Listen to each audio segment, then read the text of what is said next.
Les couilles sur la table, saison 2, épisode 1. Les orgasmes masculins.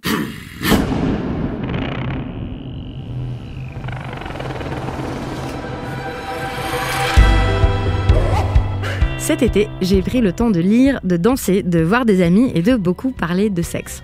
Et de toutes les histoires que j'ai entendues, c'est dégagé une impression générale, c'est fou quand même le nombre de choses qu'on se sent obligé de faire ou le nombre de choses qu'on s'interdit de faire dans sa vie sexuelle pour correspondre à ce qu'on croit être normal. C'est fou la pression qu'on se met tous et toutes pour bien jouer nos rôles de genre. Pour les hommes, par exemple, c'est se vanter de s'être fait telle ou telle fille pour montrer qu'on est un mec, un vrai. Mais aussi avoir tellement peur de pas bander, s'excuser quand on estime qu'on a joui trop vite. Où est le plaisir dans tout ça ? J'ai aussi relu King Kong Theory, l'indispensable essai féministe de Virginie Despentes, publié en 2006, toujours d'actualité, et j'ai encore été marquée par ce passage, page 28, quand elle écrit que la virilité traditionnelle est une entreprise aussi mutilatrice que l'assignement à la féminité. Qu'est-ce que ça exige au juste être un homme, un vrai, écrit Despentes ? Être angoissé par la taille de sa bite, museler sa sensualité, craindre son homosexualité car un homme, un vrai, ne doit pas être pénétré. Et n'avoir aucune culture sexuelle pour améliorer son orgasme. Alors pour commencer cette nouvelle saison des couilles sur la table, je me suis dit que ça serait bien justement de faire un peu de culture sexuelle avec un invité dont c'est la passion. Bonjour Adam. Bonjour Victor Taillon. Adam, vous avez créé il y a 10 ans nouveauplaisir.fr, qui est un site internet indépendant d'information et d'échanges sur le plaisir sexuel, avec des articles, des guides, des publications de témoignages et des forums fréquentés par des gens qui s'échangent sur leur expérience, leurs ressentis et leurs techniques. Vous êtes en couple, hétérosexuel, et vous militez pour une sexualité, je vous cite, respectueuse, inclusive et ludique. Qu'est-ce que ça veut dire ?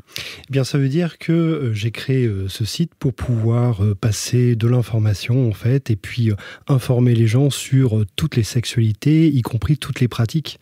Parce que dans la société, il y a un énorme manque d'informations, en fait, sur ça. Donc, voilà. Vous avez écrit le traité de la Néros. Alors, c'est un guide d'une 50aine de pages en accès libre sur Internet pour apprendre à découvrir l'orgasme prostatique. Je précise que vous n'êtes ni médecin ni chercheur, mais si j'ai décidé de vous inviter vous plutôt qu'un scientifique, c'est parce que je me dis que ça n'est pas seulement par la science et les études scientifiques que nous apprendrons de nouvelles choses sur le plaisir sexuel. Quand on pense que l'anatomie exacte du clitoris n'a été décrite qu'en 1998... Bon. C'est incroyable. Puis il y a encore tant de choses qu'on ignore sur les mécanismes du plaisir sexuel. Et je me dis qu'une des manières d'en savoir plus, c'est de documenter nos expériences, de s'en parler librement, d'échanger les unes avec les autres et les uns avec les autres sur nos corps, nos ressentis. Bref, de compter autant sur le savoir scientifique que sur les récits des explorateurs et des exploratrices sexuelles. Et c'est un peu ça que vous êtes, Adam, n'est-ce pas ? Vous êtes quelqu'un qui explorait la sexualité. Exactement, oui, je me définis vraiment comme un sexplorateur, en fait, on peut utiliser ce mot-là.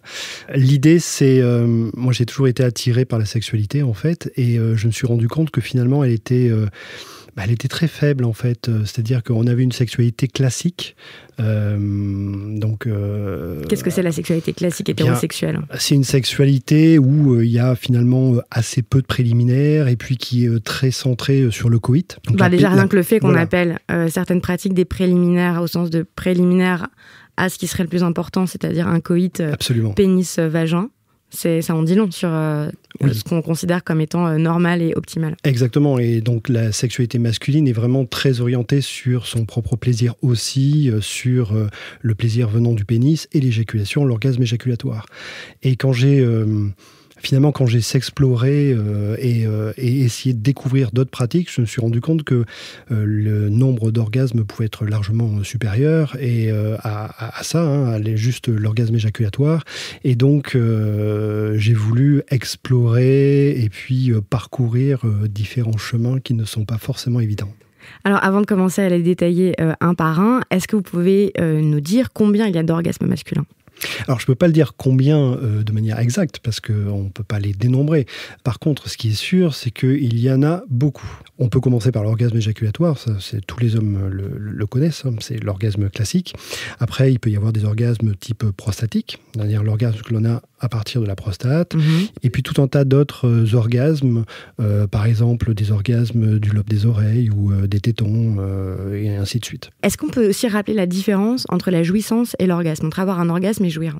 C'est très important ça, parce que justement dans la sexualité, l'orgasme en fait est la représentation physique du plaisir, c'est-à-dire que encore qu'on peut découpler l'orgasme et l'éjaculation, mais moi je définirais ça comme ça. L'orgasme en fait est plutôt la représentation physique du phénomène et la jouissance est, je dirais, plutôt mentale.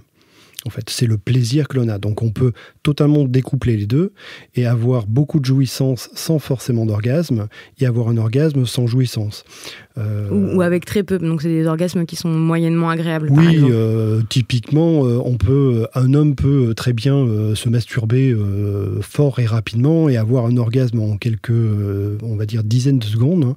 Donc c'est un orgasme qui donne très peu de jouissance en fait, alors que dans des relations beaucoup plus longues, avec beaucoup plus de, je dirais, de temps pour faire monter le désir, l'orgasme et donc la jouissance est beaucoup plus forte. Ou même il peut ne pas y avoir d'orgasme, mais une jouissance extrêmement forte. Oui, par exemple, on se caresse très très longtemps. Oui, ou dans des pratiques un petit peu plus BDSM, par exemple, il n'y a pas forcément d'orgasme, mais il y a beaucoup de jouissance. BDSM, je précise, donc c'est les pratiques bondage, domination, sadisme, masochisme, c'est ça ? Oui, c'est ça, oui. Eh ben, on va commencer par les détailler un à un, ces orgasmes. Alors, l'orgasme éjaculatoire, qu'est-ce qu'on peut en dire ? L'orgasme éjaculatoire, en fait, il se base sur un certain nombre de phases. Il y a déjà une première phase qui est une phase d'excitation, où l'homme va se mettre à bander, et puis, en fait, l'excitation va monter. Les différentes hormones dans le corps vont faire qu'il va bander de plus en plus, en fait, et qu'il va ressentir cette excitation, et tout se met en place. Ensuite, il y a une phase dite de plateau, sur laquelle, en fait, il va pouvoir y avoir un coït, où il peut y avoir une masturbation, que ce soit une masturbation en couple, par exemple, avec un partenaire, quel que soit le sexe du partenaire d'ailleurs, et ensuite, derrière, un coït avec pénétration. Et puis ensuite, l'intensité monte jusqu'à un pic, et puis, arrivé au sommet du pic d'excitation, en fait, il y a l'éjaculation, qui est le summum en fait du pic d'intensité. Et puis ça redescend très très vite, et puis ensuite derrière il y a une phase que l'on appelle une période réfractaire, qui est plus ou moins longue en fait suivant l'âge de la personne, et puis tout un tas de critères physiques, et qui fait que la personne ne va plus pouvoir bander pendant un certain temps, genre 5 minutes, 10 minutes, 15 minutes. Pour certaines personnes, ça peut être même une demi-journée, voire une journée, suivant l'âge. Donc ça, je dirais, c'est l'orgasme classique. Et alors, est-ce qu'on peut avoir ce type d'orgasme-là sans éjaculer ? Oui, en fait, on peut devenir multi-orgasmique, puisque en fait, en appuyant sur un certain point sur le périnée, en fait, qui sont des points d'acupuncture, d'acupression, en fait. Et donc, le périnée, c'est la zone de muscle qui est globalement entre l'anus et les parties génitales. Et les testicules. D'accord ? Et les testicules. Hein. Donc ça englobe, ça va de l'anus, ça remonte par les testicules et ça va jusqu'au la partie génitale. C'est un muscle en fait. C'est un groupe de muscles. C'est un groupe de muscles. C'est le groupe de muscles qui est dans cette zone en fait, et qui est très très important aussi pour tout ce qui est plaisir. Et puis, le fait de bien connaître ces muscles-là, ça permet vraiment de ressentir beaucoup plus de plaisir, en fait. Oui, chez les femmes aussi. Oui, absolument. Et donc, suivant où on appuie, si on appuie, alors c'est une zone entre les testicules, en fait, et la base du pénis. Si on appuie assez fort juste avant l'éjaculation, donc en fait, avant l'éjaculation, on sent le sperme qui va aller des bourses, en fait, vers la prostate. Qui monte dans l'urètre. Exactement, voilà. Qui monte vers la prostate, et puis ensuite, ça va éjaculer par l'urètre, pour être précis. Et donc, en appuyant par là, juste avant l'éjaculation, on peut stopper la montée du sperme, et donc ressentir en fait un orgasme sans éjaculation. Et ça, on peut le faire plusieurs fois. Alors ça, c'est une technique physique, c'est-à-dire qu'on appuie et on bloque physiquement le sperme. On peut faire la même chose, en fait, en faisant une contraction très forte du périnée, qui a à peu près le même effet. Alors, on va passer à l'orgasme prostatique. En quelques phrases brièvement, est-ce que vous pouvez expliquer ce que c'est pour ceux et celles qui n'en ont jamais entendu parler ? Et puis, on va revenir plus en détail sur les techniques et le phénomène. Je me dis que peut-être il faut déjà expliquer ce que c'est que la prostate. Ben oui. Parce qu'en fait, j'ai l'impression que beaucoup d'hommes ne commencent à y penser, à entendre parler qu'au moment où ils risquent d'avoir un cancer. Oui, c'est ça. La prostate est clairement identifiée dans la société comme, je dirais, à la limite, un organe qui pose plus de problèmes que de plaisir. Et en fait, contrairement à ce qu'on peut penser, on peut avoir beaucoup de plaisir en provenance de la prostate. Donc la prostate, c'est quoi ? C'est un petit organe, en fait. Une glande ? Oui, c'est une glande, c'est ça, oui. Qui est très importante, en fait, dans la sexualité, puisqu'elle va générer, en fait, un liquide qui va permettre au sperme, en fait, de pouvoir vivre dans le vagin, et donc aux spermatozoïdes de se déplacer en fait dans le vagin, et voilà pour tout ce qui est fécondité. Par contre, cette glande en fait qui fait à peu près entre 3 et 4 cm de diamètre, hein, elle est placée, donc on peut la sentir en mettant un doigt dans l'anus. En fait, elle est juste à portée de doigt, et cette glande permet de ressentir beaucoup de plaisir quand on la stimule. Alors, la première chose, c'est qu'on n'a jamais d'informations au début provenant de cette glande-là. C'est-à-dire qu'on ne la sent pas et on n'a pas d'informations venant de cette glande. Donc, à moins d'avoir mal, il n'y a pas de... Voilà, à moins d'avoir un problème. Voilà, tout à fait. On n'a pas du tout de sensation venant là. Donc c'est une glande qui n'est présente que chez les individus de sexe masculin. Oui, placée là, oui, absolument. Voilà, et elle est, quand vous dites elle est à un doigt, en fait elle n'est pas à un doigt entier, elle est genre un demi-doigt. Oui, un petit peu plus. Elle est à peu près à... Elle n'est pas au fin fond du rectum, quoi. Elle est clairement pas au fin fond du rectum. On peut la toucher, quoi qu'il arrive. Et on peut la sentir aussi, quoi qu'il arrive. Non, je crois qu'elle grossit avec l'âge. Alors, en fait, elle grossit avec l'âge, ça dépend. Après, il y a des pathologies qui la font grossir. Mais de manière générale, elle grossit aussi avec l'excitation. C'est-à-dire que quand on n'est pas excité, en fait, elle n'est pas engorgée. Au plus on va être excité, en fait, au plus elle va être engorgée, justement par ce fluide qui va être complémentaire au sperme. Donc, une fois qu'on est excité, s'il y a pénétration anale, donc par exemple avec l'index, il suffit de toucher pour avoir l'impression de toucher une espèce de petite noix qui est sous la peau, enfin sous le... La membrane. Oui, c'est ça, la membrane en fait du rectum. Et donc, on la sent très bien. Ok. Donc, je vous ai coupé pour faire ces précisions anatomiques, physiologiques, mais continuons. Donc, cette glande peut aussi provoquer des orgasmes, alors ? Oui, absolument. En fait, quand on la stimule, on va avoir de plus en plus de plaisir. Et ce plaisir va pouvoir augmenter jusqu'à un orgasme ou des orgasmes. L'avantage, c'est que l'orgasme prostatique n'a pas de période réfractaire parce que ce n'est pas un orgasme éjaculatoire. Donc en fait, on va pouvoir enchaîner un certain nombre d'orgasmes. Moi, je sais que j'ai eu jusqu'à 7, 8, 9 orgasmes d'affilée, qui sont des orgasmes en plus de plus en plus forts. C'est-à-dire que comme il y a pas de descente d'énergie, en fait, l'orgasme va survenir, et puis ensuite on va se reposer un petit peu, et puis on va pouvoir recommencer un ensemble de contractions ou de stimulation de la prostate, et puis on va remonter vers un autre orgasme, et ainsi de suite, pour obtenir des orgasmes en fait qui à chaque fois sont de plus en plus forts, et puis à la fin on a des orgasmes qui sont très très forts, qui peuvent être même sur l'intégralité du corps en fait. Donc là, la prostate est très intéressante à travailler.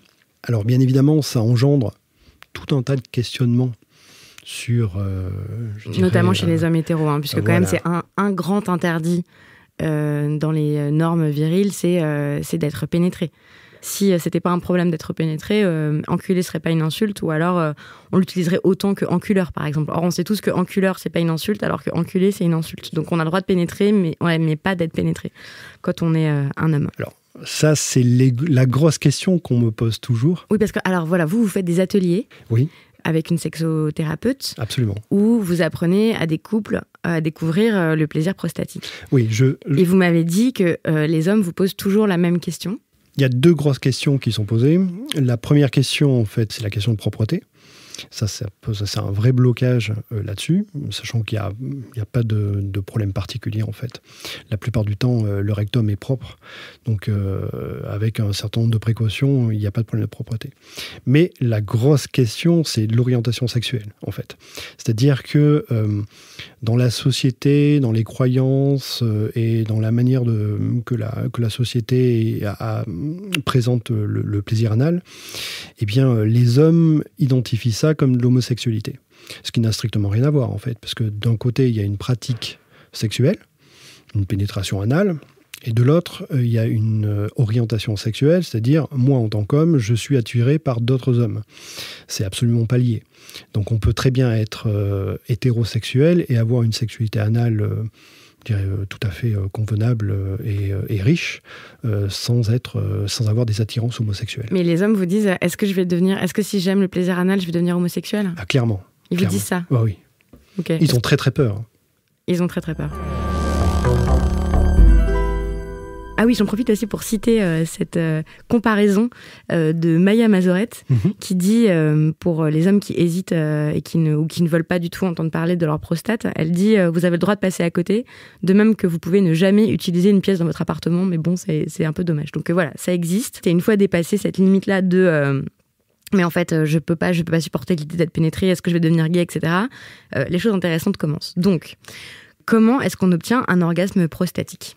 Alors, c'est à la fois simple et compliqué.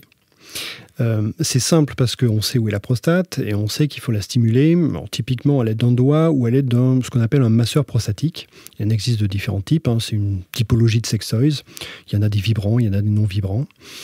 Et d'ailleurs, le traité d'Anéros, en fait, le terme Anéros vient d'un masseur du nom de la marque d'un masseur prostatique qui est très très efficace.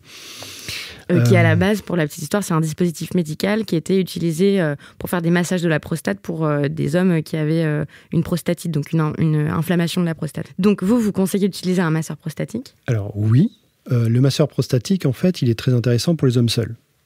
D'accord ? Ou pour découvrir en fait l'orgasme de la prostate, même quand on est en couple.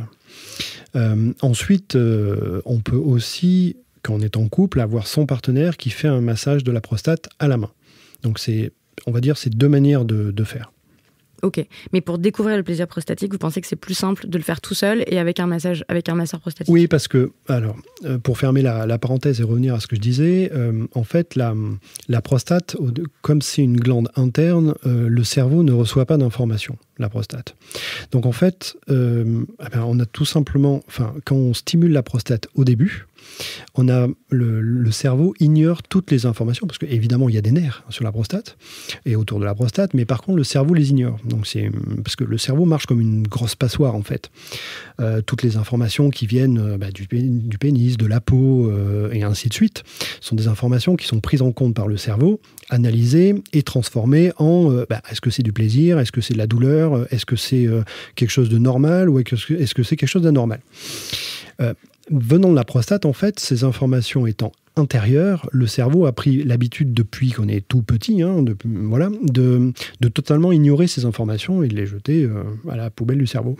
Ok, voilà. D'accord. Schématiquement, ok. Schématiquement. Okay, donc il ignore toutes les sensations. Il ignore toutes ces sensations et il dit, tout ça, je ne le considère pas. Ça vient de l'intérieur et donc tant que c'est pas un signal très important de douleur, je l'ignore. Donc il y a une première phase à faire qui en anglais s'appelle rewiring et qui en français pourrait s'appeler recablage en traduction immédiate et qui nécessite en fait de faire un travail pour dire à son cerveau tu vois toutes ces informations qui viennent de la prostate, maintenant tu vas plus les ignorer mais tu vas les associer à du plaisir. Donc c'est redévelopper une sensibilité en fait. Exactement. Prêter attention aux sensations qui viennent de la prostate. Voilà. J'imagine que c'est un processus qu'on peut faire pour d'autres zones du corps aussi d'ailleurs. Absolument, et d'ailleurs on en parlera sur les derniers types d'orgasmes en fait, sur les tétons, ainsi de suite, mais c'est à peu près le même principe. Okay. Pour faire ce travail-là, en fait, c'est un travail de visualisation. Donc il faut qu'on visualise. Alors en tout cas, une des manières d'y arriver, c'est de visualiser. Alors moi, ce que j'aime bien dire, c'est visualiser un globe iridescent, par exemple, qui brille et dont l'intensité de la lumière qui est émise, en fait, dépend du niveau de plaisir. Mm-hmm. Donc on positionne intellectuellement ce globe sur la prostate ou au-dessus du ventre. On utilise le masseur prostatique et dès qu'on a ces petites étincelles en fait de plaisir qui viennent du masseur prostatique, qui peuvent être infimes au début, on imagine que le globe s'illumine. Quand vous dites on utilise le masseur prostatique, c'est-à-dire qu'il faut quand même l'insérer dans le rectum avec beaucoup de lubrifiant. Oui, tout à fait. Et sans trop y toucher après. Et alors, voilà, il faut aussi dire que c'est pas très grand. Ça fait quoi, la taille d'une petite main, quoi. Même pas. Un masseur prostatique, en fait, en diamètre, ça fait entre 2 et 2,5. D'accord, quelque chose comme ça. Il peut y en avoir des plus gros, mais les premiers font entre 2 et 2,5. Et en termes de longueur insérée, c'est à peu près 8 cm. Oui, ça, donc c'est vraiment... C'est un doigt. C'est ça ressemble pas... C'est un gros doigt. Pour rassurer les hommes hétéros et tout, ça ressemble pas à un pénis, ça ressemble à... Non, encore une fois, à un dispositif médical, en fait. Exactement. C'est pas effrayant comme objet. Exactement. Et d'ailleurs, ce qui est étonnant, c'est que... en termes de masseurs prostatiques, donc il y en a de tout type, et ceux qui sont les plus efficaces, finalement, c'est ceux qui sont les plus petits. Parce que ça nécessite, en fait, le masseur bouge, et il bouge par les contractions que l'on fait, en fait, de son périnée et de l'anus, pour faire assez simple. Et donc, au plus il est petit, au plus les mouvements que l'on va faire vont pouvoir masser la prostate de manière fine. Et donc, finalement, ça va générer plus de plaisir qu'un gros masseur qui va ne pas être très, très mobile et qui va beaucoup moins stimuler la prostate. Donc, au début, en gros, l'orgasme prostatique, ça s'apprend parce qu'on ne peut pas en avoir un tout de suite, en fait. Dès qu'on stimule la prostate, on ne va pas avoir un orgasme immédiatement. C'est très rare. C'est très rare d'avoir un orgasme tout de suite. En général, il faut quelques séances donc de stimulation, de ce que j'appelais de rewiring, en fait, de cette technique. Donc pour s'habituer à recevoir des informations de cette zone-là. Okay. Et il ne faut pas aussi stimuler le pénis. Ça, c'est quelque chose qui est très, très important au début. Ensuite, une fois qu'on a eu les orgasmes prostatiques, on peut se remettre à stimuler le pénis et pour combiner les orgasmes. C'est là où ça devient très très intéressant. Mais en tout cas, au début, si on stimule le pénis, en fait, on va avoir un effet au niveau du cerveau, en fait, qui va être que le cerveau va capter toutes les informations venant du pénis et va finalement ignorer les informations venant de la prostate. C'est un petit peu comme si pour faire imager, les informations venant de la prostate étant, par exemple, une flamme d'une bougie, si on la met devant le soleil, qui représente le pénis, évidemment, on ne va pas voir la flamme de la bougie. Mmh. On va regarder le soleil et puis il va nous éblouir. Donc il faut supprimer le soleil, et donc supprimer les stimulations du pénis et se concentrer sur les petites étincelles qui viennent de la prostate pour les identifier clairement. Voilà. Okay. Et pendant toute cette stimulation, il n'y a pas d'érection et il n'y a pas d'éjaculation? Non. C'est vraiment la stimulation de la glande qui fait que avec une technique de respiration aussi, on va amener de l'énergie dans le périnée et autour de la prostate. Et petit à petit, en fait, la prostate va se réveiller, va commencer à titiller, on va avoir ces fameux papillons. Et puis petit à petit, on va ressentir de plus en plus de plaisir, sans stimuler le pénis, justement. Et puis, au bout d'un certain temps, le plaisir va monter en flèche et on va ressentir un orgasme qui est un orgasme plus long que l'orgasme éjaculatoire. On va dire l'orgasme éjaculatoire dure entre, on va dire, quelques secondes. Ça dépend des hommes et puis ça dépend aussi de la longueur de la masturbation, par exemple, ou du coït. Alors que l'orgasme éjaculatoire, de la prostate, il va durer entre 10, 15, 20 secondes, voire un petit peu plus. Donc il peut vraiment être beaucoup, beaucoup plus long. Il est un tout petit peu moins fort que l'orgasme éjaculatoire, mais comme il dure plus longtemps, en fait, il est très intéressant à avoir. Il dure plus longtemps et on peut en avoir beaucoup. C'est ça à la suite. C'est ça. On peut, quand on connaît bien son corps, alors tout est une histoire de connaissance, vous l'avez compris, de connaissance de son corps, mais on peut en avoir, on peut les enchaîner sans problème, plusieurs, au minimum 2-3 fois. Mais donc on peut passer 5 minutes à avoir un orgasme? Ah oui, tout à fait. Alors, moi, j'ai fait des séances où je passais 45 minutes. Ah, juste à avoir des orgasmes? Oui, et qui se répétaient, oui. Oui, tout à fait. Et est-ce qu'en termes de sensation, c'est la même sensation qu'un orgasme éjaculatoire? Non, l'orgasme éjaculatoire est très, comme j'expliquais, enfin moi j'aime le dire en pointe, c'est-à-dire que en fait le plaisir monte très fort. On éjacule et ensuite il redescend très vite. Mmh. L'orgasme prostatique, en fait, monte un petit peu moins fort, un petit peu moins haut, mais en fait redescend plus lentement. Donc voilà, c'est la différence entre un pic et une dune de sable. Ok, d'accord. Ok, très bien pour l'image. Est-ce qu'un masseur prostatique, c'est différent d'un plug ou d'un godemiché? Oui, ça n'a strictement rien à voir, en fait. Alors évidemment, ça va au même endroit. D'accord ? Le plug, c'est un dispositif qui est fait, en fait, globalement, pour être porté donc au niveau de l'anus, dans les sphincters. Donc, le plug est fait pour être positionné là, et pour apporter du plaisir par sa position, pour préparer à une pénétration par exemple, ou pour être porté relativement longtemps et donc porter du plaisir simplement parce qu'il est là. Il n'est pas forcément là pour stimuler la prostate, bien qu'il puisse la stimuler puisque c'est à peu près au même endroit, mais c'est pas vraiment fait pour. Le masseur prostatique, c'est alors le godemiché, lui, est plus la représentation pénis. D'accord, il est là pour pénétrer, pour faire des allers-retours dans l'anus, mais pas pour stimuler aussi la prostate spécifiquement. Et ensuite, le masseur prostatique, c'est un dispositif en fait qui contient ce qu'on appelle un bras périnéal, c'est-à-dire que en fait, il y a une partie du masseur qui va appuyer sur le périnée.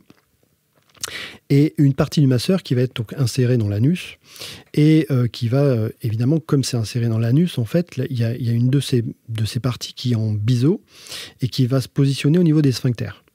Et quand les sphincters, en fait, vont jouer, c'est-à-dire qu'ils vont se refermer, puisque c'est des muscles, avec la lubrification, ça va faire un pivot entre le périnée, en fait, et cette partie-là. Et ce pivot va stimuler la prostate. Et donc, on va avoir des masseurs qui ne sont pas utilisés avec les mains, qui sont que l'on insère et ensuite les mains sont libres. On fait juste rien. Et c'est son propre corps qui va s'auto-masser. Donc, c'est assez génial.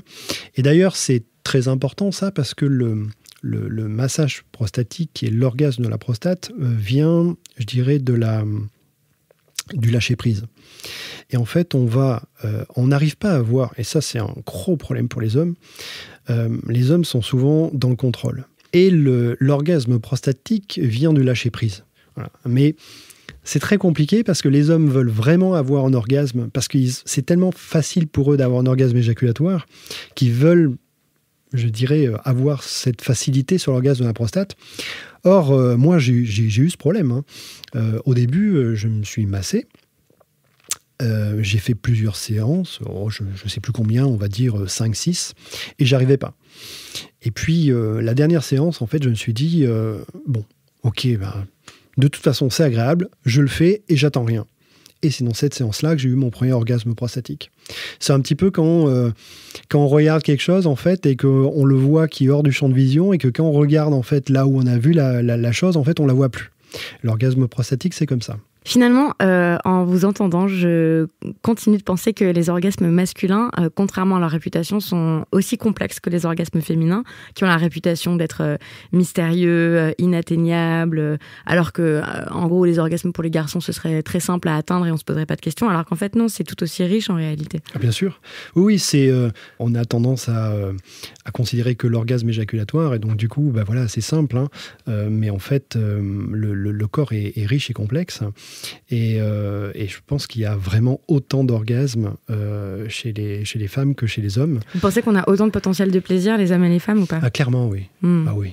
Ça aussi, c'est intéressant parce que c'est un très vieux mythe aussi qui voudrait que les orgasmes féminins soient beaucoup plus puissants que les orgasmes masculins. Donc, c'est un mythe qui date de l'Antiquité. Au moins, on a une trace de ça dans les Métamorphoses d'Ovide avec le mythe de Tirésias qui vit pendant 7 ans dans le corps d'une femme et à qui Junon demande...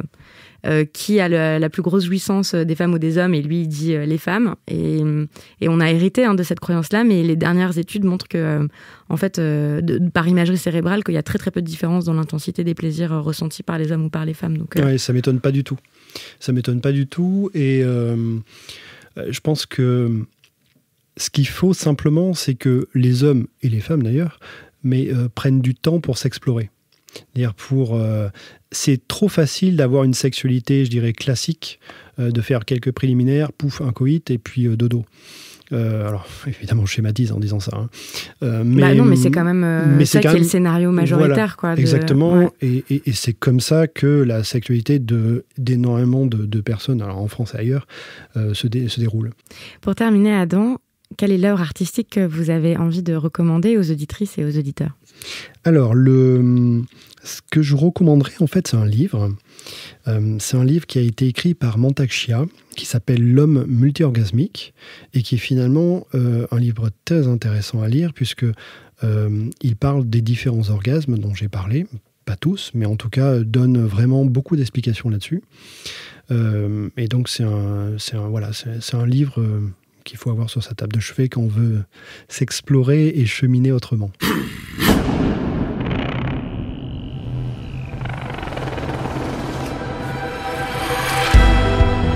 Merci beaucoup, Adam. C'était le premier épisode de la 2e saison des Couilles sur la table. Dans le prochain épisode, on va parler des villes viriles, avec le géographe Yves Rebaud, ou de comment les villes dans lesquelles nous vivons sont pensées pour les hommes, construites pour les hommes et vivables surtout pour les hommes. Les Couilles sur la table est un podcast produit par Binge Audio dans lequel on s'intéresse aux masculinités et à la virilité.